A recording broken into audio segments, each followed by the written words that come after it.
have we really stopped to think and talk about where this could go, how it could end, and potentially how this war is being fought? You made 3 big predictions.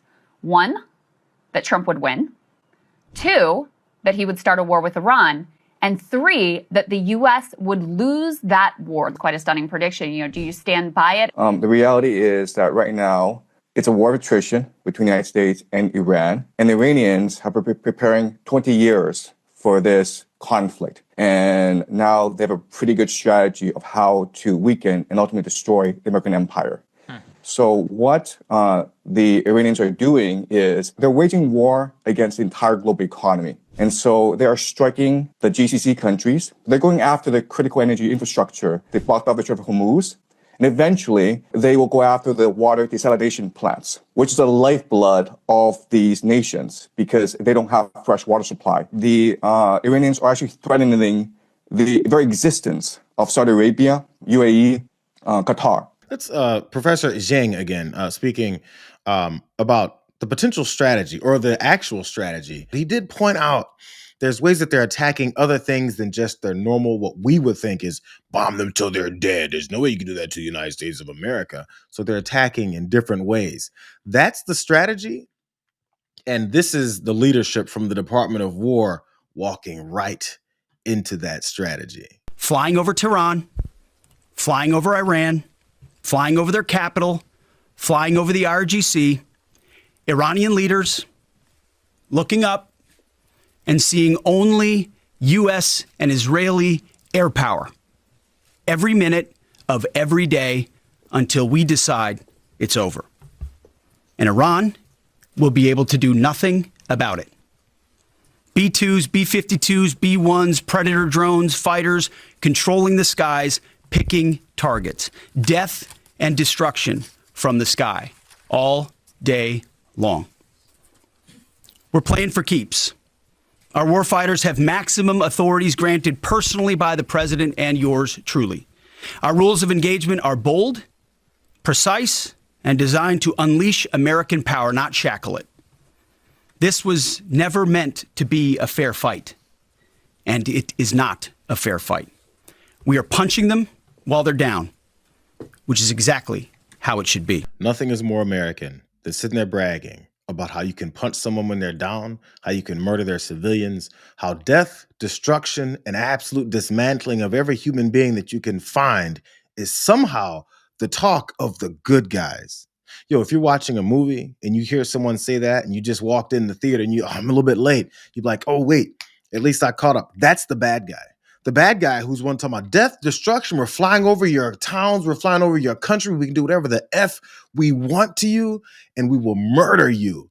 Blood will be running in the streets. It's weird. I feel like that's what we always, characterize our enemies to have the mindset of. Let's go back to this professor who thinks and refer back to how he's continuing about this description of how this war could play out. And why this is important is that the Gulf states are really the linchpin of the American economy. So what they do is they sell petrodollars and then they recycle the petrodollars back into the American economy through the investments in the stock market. And right now we know that the entire American economy is propped up by AI investments in data centers. And a lot of that comes from the Gulf states. So if the Gulf states are no longer able to sell oil, and they're no longer able to finance AI, this AI bubble in the United States, then this AI bubble will burst, and with it will burst as well the entire American economy, which is really a financial Ponzi scheme. Yeah, I mean, to your point, sir, an Amazon data center was literally hit in the UAE. It's almost like he makes some sense. So the American economy, as we already know, is built off of this house of cards regarding around everything that we can with the stock market and investments, as Trump has been increasing this whole thing with investments from foreign leaders, unnamed folks, people from his crypto deals, because he's looking to make money for himself, like right now, because his old ass will be dying soon. And who gives a damn? He's an evil person. Who cares what happens afterwards? I just want to keep comparing the difference between Professor Zhang and his intelligent points versus the meathead approach of bragging about murder, blood, and devastation and white supremacy from this guy. Iran's senior leaders are dead. The so-called governing council that might have selected a successor dead, missing, or cowering in bunkers too terrified to even occupy the same room. Senior generals, mid-level officers, enlisted ranks, they can't talk or communicate, let alone mount a coordinated and sustained offensive. That's not great for morale. The Iranian Air Force is no more, built for 1996, destroyed in 2026. The Iranian Navy rests at the bottom of the Persian Gulf. Combat ineffective, decimated, destroyed, defeated, pick your adjective. In fact, last night, we sunk their prize ship, the Soleimani. Looks like POTUS got him twice. Their Navy, not a factor. Pick your adjective. It is no more. There's a reason why that Donald Trump snatched this guy from Fox News. He's a propagandist, and he's gonna preach and pitch these characterizations of what is it we're gonna do and how devastating and horrific and strong we are, because he's an actor. He's there to play the role. He's there to think that they can convince enough people that if they say, put him at the bottom of the ocean, choose any adjective you want, they're if you just keep saying things and then we have no, a real grasp on what it is that's happening or what could happen, and you've detached yourselves so far from any experts, thinking people who maybe have a measured response, who maybe want to get to an objective that ends things, but what they're trying to do is destroy things. Pete Hegseth already said it, but he's a propagandist. That's why he's reading this. So last little clip from Professor Zhang about this approach. Yeah, we also wanted to talk to you about munition. The United States is racing to accomplish Iran mission before munitions run out. The United States military is not designed to fight a 21st century war. Remember, the military-industrial complex came to being after World War II, and it was designed to fight the Cold War. And the Cold War was really about muscle flexing, who was to first get the person on the moon. And so the entire American military strategy revolves around very sophisticated technology that costs a lot of money to build. And that's what the American air defense system is. And that's why we're seeing this asymmetry in this war, where you have these $1 million missiles trying to take out these $50,000 drones. And it's not sustainable in the long term. It's going to require a lot of money. As you keep seeing, the military budgets keep getting larger and larger. They break records every year when they ask for this, of our money. And then what happens to our economy? What happens to our jobs? What happens to our ability to thrive and live normally? It all goes to their destruction of the world. And there's a reason why they're going towards this destruction of the world. I want to show you something. That's in Iran despite years of sanction.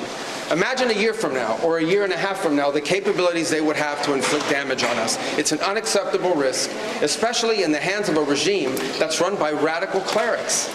The Ayatollah was a radical cleric. That entire regime is led by radical clerics who don't make geopolitical decisions. They make decisions on the basis of theology, their view of theology, which is an apocalyptic one. That has to be taken very seriously as well. Marco Rubio talking about the apocalyptic nature of these radical Muslims. Don't forget that.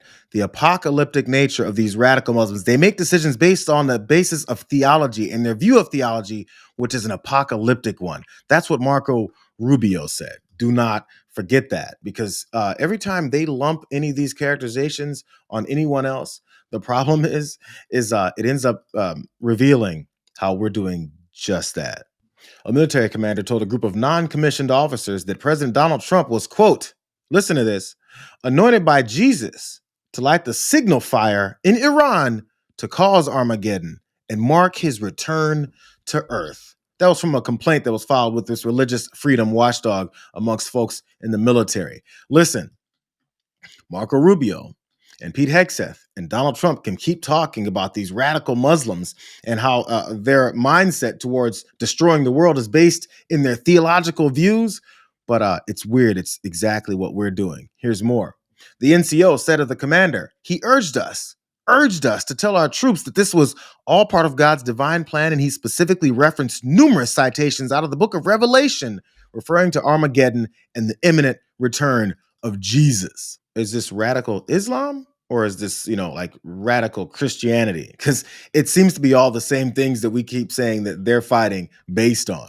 Like Jesus can't come back on his own. It's almost like they don't believe in the teachings that they've been talking about when it comes to the Bible that they say they study so much. More, he added that the superior had a big grin on his face when he said all of this, which made his message seem even more crazy. So there's folks that are revealing the way that this, this command leader was telling other folks to teach our soldiers that are going into war that they're fighting this weird thing, a holy war, to bring back Jesus.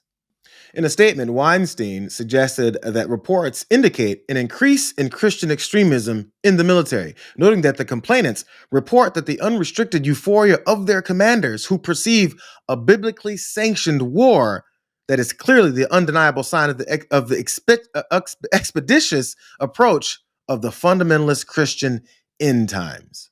It's almost like they're radical Christians who fight wars to bring back Jesus. Last bit of information here, you guys.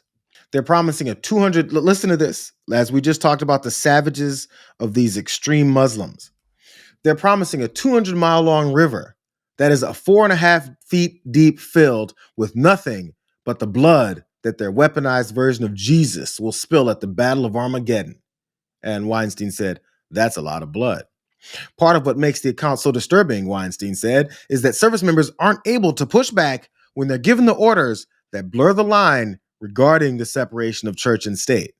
This is all about time, place, and manner, he said. If you're being proselytized by your superior, you can't say, get out of my face, because under the military's criminal code of justice, insubordination is considered a felony.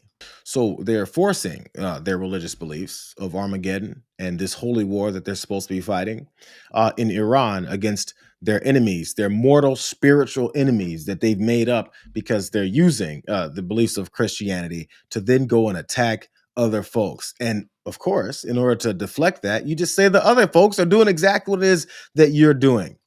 It's almost like it's odd. It's almost like this message that was recorded by, multiple Democrats. It's almost like when they were talking to these service members that what they were saying will ring true really soon. Our laws are clear. You can refuse illegal orders. You can refuse illegal orders. You must refuse illegal orders. No one has to carry out orders that violate the law or our Constitution. We know this is hard and that it's a difficult time to be a public servant. But whether you're serving in the CIA, The Army, Or Navy? the Air Force, your vigilance is critical. and know that we have your back. Because now, more than ever, The American people need you. We need you to stand up for our laws. Our Constitution. and who we are as Americans. There's a reason why Donald Trump, Pete Hegseth, and this entire administration lost their minds when that video was released. There's a reason why they also tried and failed to bring up charges against Mark Kelly. Veterans and folks who've worked in these fields before brought it up and said there's going to be a need for it. Fox News came forward and asked people, grilled them over this and said, what illegal orders are you talking about? We're talking about the legal orders that they've already committed and the ones that they continue to do and the ones that they'll expand into saying we're fighting a holy war. And therefore, any children you kill, any civilians you kill, anybody you decide to maim, rape, and murder, it's okay because God said it's okay.